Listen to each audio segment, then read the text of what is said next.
और मंथन भी हो रहा है।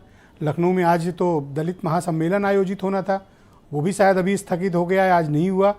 तो इतनी चिंताओं का कारण क्या है?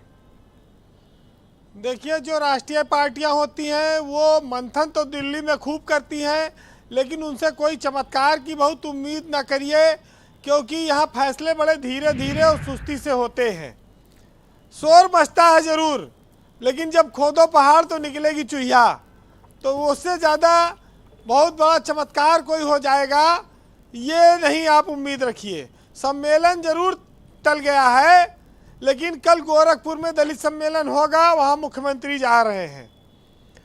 ब्रजेश जी, उत्तर प्रदेश में जब ओबीसी वोट बैंक की बात आती है तो इसके दो बड़े दावेदार दिखते हैं, भारतीय जनता पार्टी और समाजवादी पार्टी।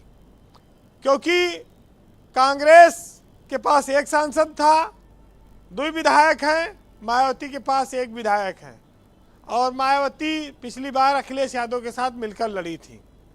54% के करीब ओबीसी उत्तर प्रदेश में है, जिसमें 39-40% अकेले बीजेपी खींचती है।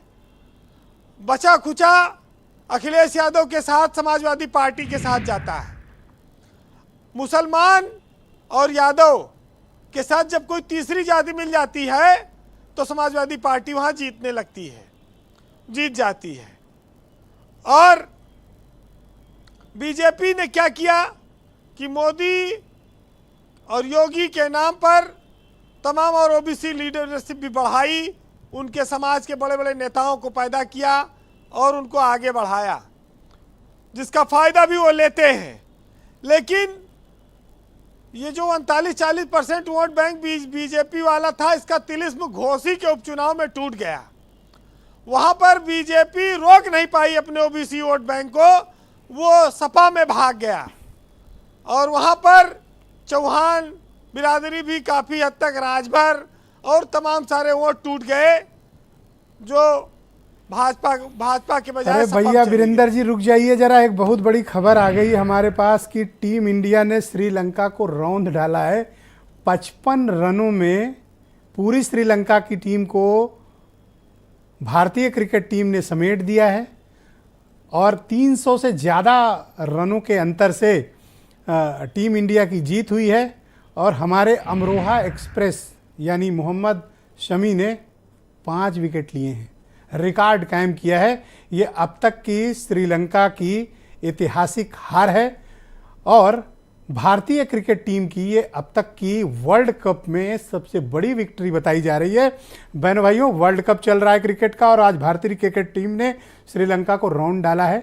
55 रनों में श्रीलंका की पूरी टीम को पवेलियन भेज दिया है और 300 से ज़्यादा रनों से भारतीय क्रिकेट टीम ने श्रीलंका को हराने में कामयाबी हासिल की है। और मोहम्मद शमी जो हमारे अमरोहा के फास्ट बॉलर हैं इंडियन क्रिकेट टीम में, उन्होंने 5 विकेट चटकाए हैं। इकाना में भी उन्होंने ताकत दिखाई थी, आधी टीम को अकेले भेज दिया था और यहाँ भी गजब के फॉर्म में इस वक्त मोहम्मद शमी चल रहे हैं। मुझे लगता है अगर वो चुनाव लड़ें तो अच्छा जीत पाएंगे। चूँकि हम लोग राजनीतिक डिबेट करते हैं तो भाषा भी वही हो गई है। वीरेंद्र जी आप कंटिन्यू कर सकते हैं, बोलिए। देखिए, 357 रन इंडिया ने बनाया था और 55 पे इनको आउट कर दिया, 302 कर दिया, श्रीलंका के साथ कत्ल कर दिया एक तरह से ये। और हमें डर इस बात का है कि हेमंत तिवारी और टीबी सिंह श्रीलंका गए हैं, पता नहीं ठीक से लौट पाएंगे कि नहीं। पत्रकारों का सम्मेलन चल रहा है, डिबेट के फौरन बाद उनको फोन करिएगा। तो ब्रजेश जी देखिए, बीजेपी जो है आज इतनी बड़ी पार्टी उत्तर प्रदेश में बनी, तो इनके पास तो बहुत विभिन्न दलों के जो नेता आए, ये सबका साथ जो ले रहे थे, उसमें इन्होंने बसपा के नेताओं को भी लिया, सपा के भी लिया और कांग्रेस के भी लिया, सबको मिलाया। बड़े बड़े पदों पर हैं, मंत्री हैं।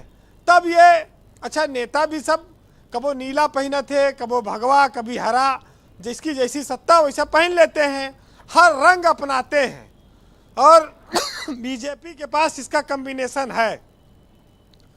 ब्रजेश जी, भाजपा इस बात को जानती है कि 2024 का जो इलेक्शन है उसमें ओबीसी वोट बैंक उसको पूरा अगर खींचना है तो इंडिया में अखिलेश यादव को अलग करना पड़ेगा।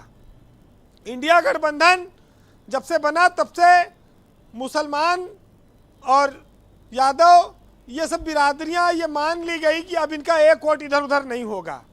लेकिन पिछले दिनों जब से सपा और कांग्रेस के बीच लड़ाई चल रही है, तमाम सारे मुद्दों पर बयान आते हैं, ये इससे बीजेपी को फायदा हो रहा है। अब 5 राज्य में चुनाव चल रहे हैं। भाजपा इतनी खाली पार्टी तो है नहीं, उत्तर प्रदेश में खाली ओबीसी वोट बैंक पर दिल्ली में बुलाए कि सबको मीटिंग करे। कुछ और भी है जो शायद लोगों के सामने नहीं आ रहा है। अब कितने मंत्रियों को लोकसभा टिकट चुनाव लड़ाएगी बीजेपी, हो सकता है उस पर भी कुछ मंथन हुआ हो। जेके नाम आ जाए वैसे डर जाए कि मंत्री पद चला जाए यहाँ से। तो ये भी बहुत सारी चीजें, राजभर भी उसमें है। एक नई तारीख भी आई है, 7 तारीख के बाद वो बताएंगे कि हम मंत्री बनने जा रहे हैं। पता नहीं दिवाली से पहले होगा कि दिवाली के बाद।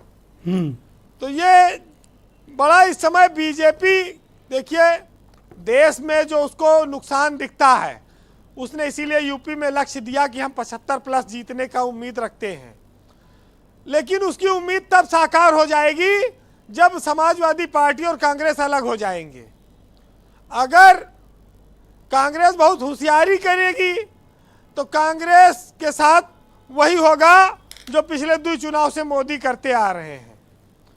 तो गुलजार साहब ने और अल्लामा इकबाल ने एक शेर लिखा है, दोनों का मिला जुला मैं सुनाऊंगा आपको, पढ़िएगा कि धूप उठा ले लंबा सफर है और छांव भी रख ले, थकने लगेगा तो आराम देगी। और सितारों के आगे जहां और भी हैं, अभी इश्क के इम्तिहानों के और भी हैं, और तही जिंदगी से नहीं है फजाएं, यहाँ सैकड़ों कारवां और भी हैं।